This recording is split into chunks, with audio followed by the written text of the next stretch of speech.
cherish your imperfections. Acknowledging your imperfections is like, it's equivalent to acknowledging your divinity. When you think of nature and you think of these number sequences like the Fibonacci and the golden ratio and all this sacred geometry, pi and phi, these numbers are never-ending numbers. They're infinite numbers. Like pi is 3.14 something something something something, it goes on to infinity. Phi is like 1.6 something something, it goes on to infinity. That infinity is us. That imperfection is displayed so perfectly in nature and so perfectly in us. We are that imperfection. We are that novelty. We are that mystery of why numbers don't end. At least the numbers that you find in nature, and we are nature. What is this imperfection trying to tell me? What does this imperfection want me to know? And I found that personally, the imperfection that most plagued me was, in my entire life since I was a child, was communication. And I made the decision to not be afraid of it anymore, not to be afraid of this imperfection, and to dive into it and explore it and poke at it and open my damn mouth and speak, so that I can start cherishing and appreciating who it is that I am. There's it's Japanese. It's a principle, it's wabi-sabi.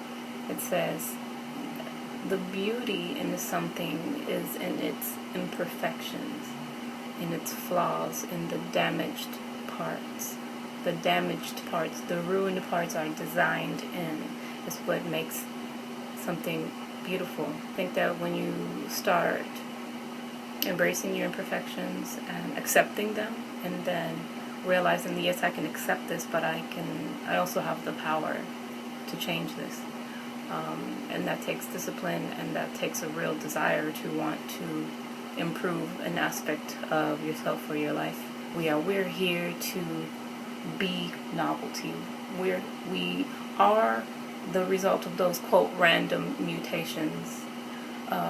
We are the result of novelty and the universe expanding itself. We are the universe expanding.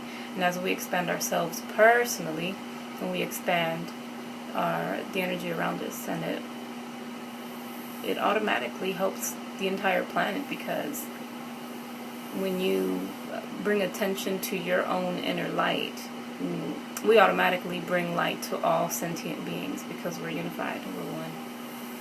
Cherish your imperfections, because in those imperfections you will probably find your greatest strengths, the keys to becoming your greatest version.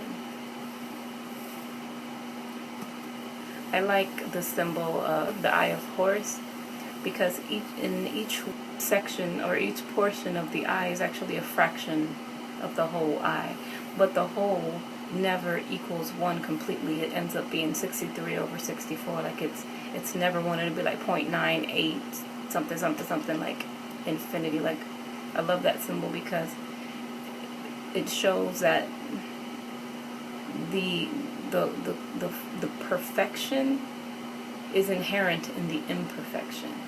And if there was perfection, then none of this would be happening right now, because there will be no room for growth. We wouldn't be sitting here listening to this.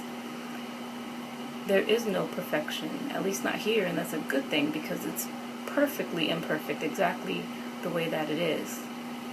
So, yeah, peace.